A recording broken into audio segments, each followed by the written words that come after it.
இந்த பட்ஜெட்டை பற்றி பேச வேண்டும் என்றால் ஏமாற்றம் ஏமாற்றம் ஏமாற்றம், அதை தவிர வேறு எதுவுமே கிடையாது.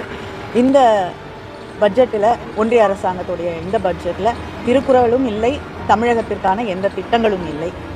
தமிழகத்திற்கான திட்டங்களில் யாருக்குமே எந்த சரியான திட்டங்களும் இல்லாமல் ஒரு ஏஐ பட்ஜெட்டாகவே, ஒரு எந்த அடிப்படையும் இல்லாமல் விவசாயத்தை பற்றி அதிகமாக பேசாத ஒரு பட்ஜெட்டாக இந்த பட்ஜெட் இருக்கிறது.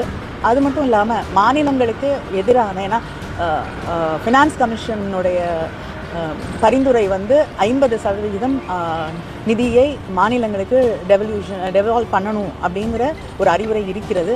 அதே தான் மாநிலங்கள் தொடர்ந்து கேட்டுக்கொண்டிருக்கிறது. தமிழ்நாடும் நம்முடைய முதலமைச்சர் அவர்களும் இந்த கோரிக்கையை தான் மீண்டும் மீண்டும் வலியுறுத்தி கொண்டிருக்கிறார்கள்.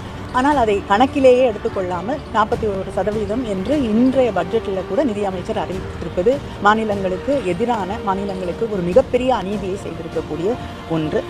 காலையிலே முதலமைச்சர் அவர்கள் அவருடைய ஒரு ஸ்டேட்மெண்ட்டில் சொல்லியிருந்தாங்க, தமிழ்நாட்டுக்கு வரவேண்டிய நிதி அதை பற்றி இந்த பட்ஜெட் ஏதாவது பேசுமா, கல்விக்கான நிதியை பற்றி இந்த பட்ஜெட்டில் நமக்கு ஒரு தெளிவு கிடைக்குமா என்று கேட்டிருந்தார்கள். எதற்கான ஒரு தெளிவும் இல்லாத ஒரு பட்ஜெட்டாக இருக்குது.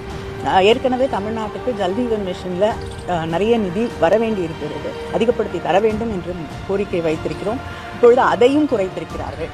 அப்படி மாநிலங்களுக்கு எதிரான பல்வேறு விஷயங்களை கொண்டிருக்கக்கூடிய ஒரு பட்ஜெட்.